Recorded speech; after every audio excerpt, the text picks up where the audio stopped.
Illyuziya nima? Illyuziya bu haqiqatni noto'g'ri ko'rish, ongning aldovli tasavvuri, ya'ni narsalarni asl holidan boshqacha qabul qilishdir. Oddiy qilib aytganda, illyuziya bu ongning yaratgan yolg'on haqiqatidir. Inson ko'pincha voqeani ko'radi, lekin uni haqiqiy bo'lgani kabi emas.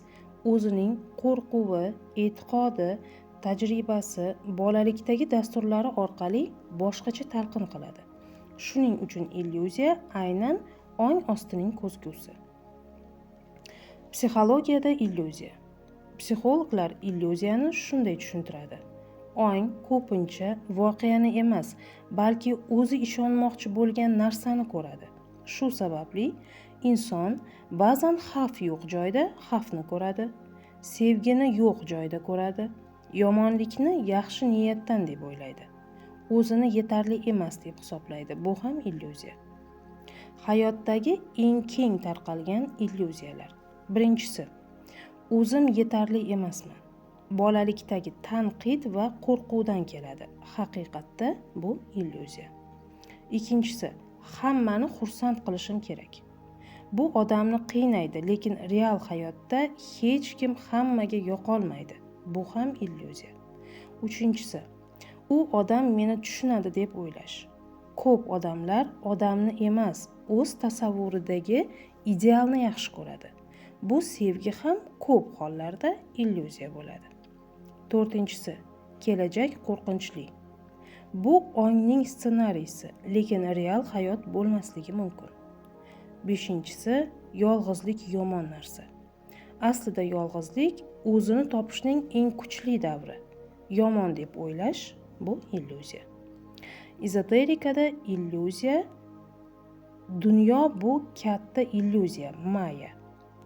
Biz narsa va voqealarni real deb o'ylaymiz, lekin ularning 80% ong yaratgan tasvirdir.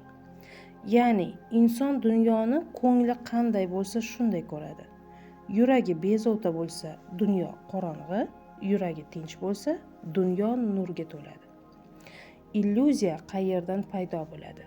Birinchisi qo'rquvlardan, ikkinchisi o'tmishdagi jarohatlardan, uchinchisi ong osti e'tiqodlaridan, to'rtinchisi boshqalarning fikrlaridan, beshinchisi bolalikdagi dasturlardan, oltinchisi tasavvurning real haqiqat o'rniga chiqib olishi.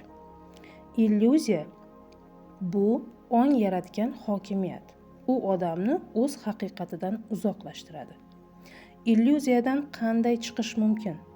Birinchisi, kuzatuvchi holatiga kirish. O'z fikrlaringizni kuzating, ularga ishonib ketmang. Ko'p fikrlar haqiqat emas. Ikkinchisi, hissiyotlarni ko'rish. Men hozir nimani his qilyapman? Bu savol illyuziyani sindiradi.